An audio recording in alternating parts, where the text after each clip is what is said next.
More than 9,000 Haitian nationals obtained legal residency in the Dominican Republic between January and November 2025, making them the largest nationality to secure such permits. This according to official statistics from the General Directorate of Migration (DGM). The DGM issued a total of 32,174 residency permits across 125 nationalities during the period, averaging roughly 2,900 permits per month.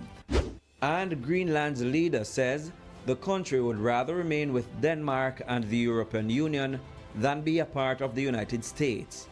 The Greenlandic Prime Minister said they were facing a geopolitical crisis, but the island's position was clear. He also added that this is not the time for internal discussions and division. He says this is the time to stand together and build on the community.